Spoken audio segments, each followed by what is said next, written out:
السلام عليكم ورحمة الله وبركاته. ازيكم يا حبايبي؟ عاملين ايه؟ معاكم اسراء.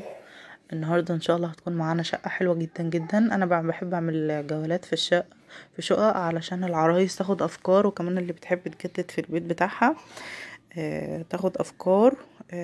الاول مرة تشوف قناتي يا ريت تدوس على زر الاشتراك وتفعل الجرس عشان يوصلك كل جديد، وكمان ما تنسوش اللايك. وان شاء الله هعمل لكم برضو جولات في شقق حلو خالص، وكمان هعمل لكم جولة في شقتي، هنجيب مع بعض كمان شغل وحاجات حلوة خالص. السلام عليكم ورحمة الله وبركاته. ازيكم حبايبي؟ عاملين ايه؟ يا رب تكونوا بخير. معاكم اسراء. هقدم لكم النهاردة شقة حلوة جدا لعروسة مصرية، ذوقها حلو جدا جدا والالوان حلوة جدا. بس قبل ما ابدأ، اللي اول مرة تشوف قناتي ياريت تدوس على زر الاشتراك وتفعل الجرس، ولو انتي في القناة منوراني يا روحي ما تنسيش اللايك، وقولولي ايه رأيكم بعد كده اعمل لكم فيديوهات بالصوت، ولا عايزين موسيقى، ولا عايزينها صامتة خالص. هنبدأ كده مع بعض وهنشوف الشقة دي. بصوا، شقة جميلة جدا جدا.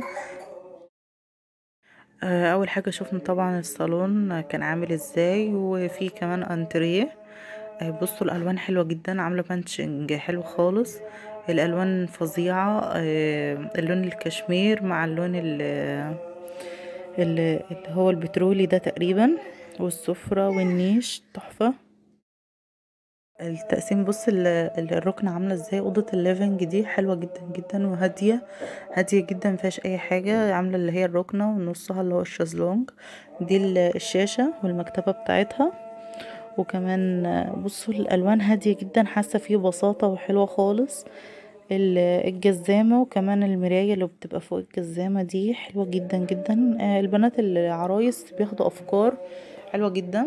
اوضة الاطفال حلوة جدا برضو، اللي هو سرير كشمير، وسرير باللون اللي هو تقريبا الجنزيري او البترولي، مش واضح قوي. هادية جدا برضو وبسيطة، يعني الشقة دي كلها هادية خالص ما فيهاش اي حاجة.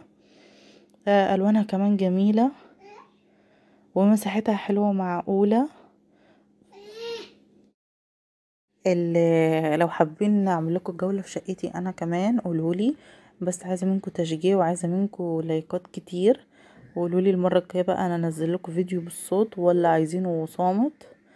انا بنزل فيديوهات دي عشان تستفادوا منها.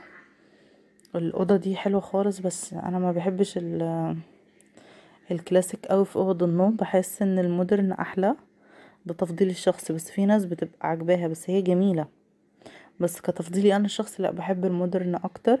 ممكن اعمل نيو كلاسيك ما بين المودرن والكلاسيك، بيبقى حلو جدا برضو. ده النيش هادي جدا. المطبخ عجبني خالص ما شاء الله. لونه بينك كده، حلو خالص، شكله شيك، هو مرتب وحلو. احلى حاجة المطابخ اللي بتبقى مرتبة، مش اللي هي بتبقى زيطة، فحلوة جدا جدا برضو. يا رب بس يكون الفيديو عجبكم، يا رب اكون انا كمان اسعدتكم. السلام عليكم.